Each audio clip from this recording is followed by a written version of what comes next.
બાંબુમાંથી બનાવવામાં આવેલ વિનેગર અને ચારકોલ કેવી રીતના પ્લાન્ટ માટે ઉપયોગી છે તે અંગે આજે આપણે જાણીશું આ બનાવનાર પાસેથી. મારું નામ રોહિતભાઈ સોમાભાઈ પટેલ, બરોડામાં રહેવાસી છું. મારું ફાર્મ નિયાગામ કરદમ ગણપતપુરા મારું ફાર્મ છે અને હું ખેડૂત છું. મને જે ખેતીમાં જે આપદા પડી એને લીધે મેં એક નવું સંશોધન કર્યું છે. વાંસનું વિનેગર બનાવ્યું છે. એ વાંસનું વિનેગર એક પાયરોલિસિસ પ્રક્રિયા છે, એમાંથી મેં ઉત્પન્ન કર્યું છે અને ઓલ ઇન્ડિયા લેવલે નથી આવતું. હવે આ જે વિનેગર છે એક એવું લિક્વિડ છે કે કોઈ પણ પ્લાન્ટ, ઇન્ડોર પ્લાન્ટ હોય, આઉટડોર પ્લાન્ટ હોય, ફળ ફળાદી હોય, શાકભાજી લીલાવારી હોય, કોઈ પણ પ્લાન્ટમાં આ વિનેગર કામ આપે છે. એનો સ્પ્રે કરવાનો છે, એનું ડ્રિંકિંગ બી કરવાનું છે. એના સ્પ્રે કરવાથી તમારું જે મિલીબગ છે, વ્હાઇટ ફ્લાય છે, લીલી ઈયળ છે, ગોકળગાય છે, કોકળવાત છે, વાયરસ છે, એ બધા જ રોગોમાં કામ આપશે. પણ હું કોઈ રોગને મારતો નથી, એ એને દૂર કરે છે. હું છોડની હ્યુમિડિટી પાવર વધારી રહ્યું છું. કોઈ છોડને પાવર આપે મારતો નથી કોઈ. એટલે અત્યારે જેટલા બી માર્કેટના લોકો છે એ બધી જીવાતને મારે છે. જીવાતને મારે એટલે એ છોડ પર જીવાત હોય એટલે છોડ તો જીવાત તો મરી જાય, પણ પાછળ છોડ બી સજીવ છે, એને બી ઇફેક્ટ લાગે છે. એટલે એ તમારો છોડ વીક પડે છે.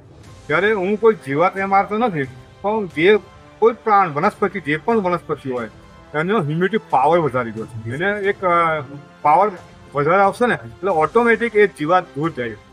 આ રીતે એ ઉપર સ્પ્રેમાં બી કામ આપે છે. જમીનમાં બી ડ્રિન્ચિંગ કરશો જમીનમાં નેમેટોન છે કે ફંગીસાઇડ જમીન રોગો છે એને બી નિર્મૂલ કરે છે. જમીનનો પીએચ બી કંટ્રોલ કરીએ છીએ. જમીનમાં જે ભૂંડ એ છે એ પણ નથી આવતો.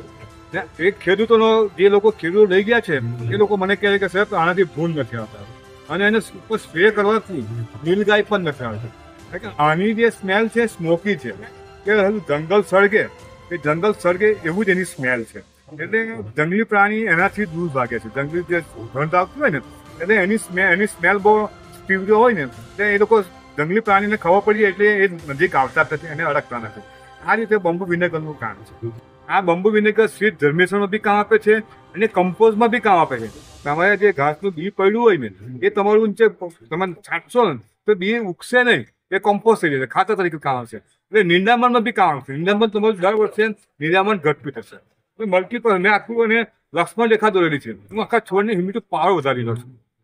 પ્રકાર એવો છે કે એક એક્ટિવ કાર્બન છે, 91% કાર્બન છે. 91%. 1/1 ઇંચનો જો કાર્બન હોય મારો, એનો જે સરફેસ એરિયા છે એક ફૂટબોલનું ગ્રાઉન્ડ. એક ફૂટબોલનું ગ્રાઉન્ડ એટલે 7,000 સ્ક્વેર મીટર. 1/1 ઇંચનો ટુકડાનો સરફેસ એરિયા 7,000 સ્ક્વેર મીટર છે. આ જે 1 ગ્રામ મારો બાયોચાર હોય તે 3 થી 4 ગ્રામ પાણી પોતે પકડી રાખે છે. ને આ જે બધી ડિઝાઇન છે એ એની હબ છે, બેક્ટેરિયાનું હબ કહેવાય. આની અંદર બેક્ટેરિયાનું ઘર કહેવાય. કાર્બન છે બધા, એટલે કાર્બન એની અંદર રહે છે બધા બેક્ટેરિયા. અને એટલે ડેવલપિંગ જમીનને કાર્બન જોઈએ, સોઇલ કન્ડિશનર તરીકે કાર્બનનું કામ કરે છે.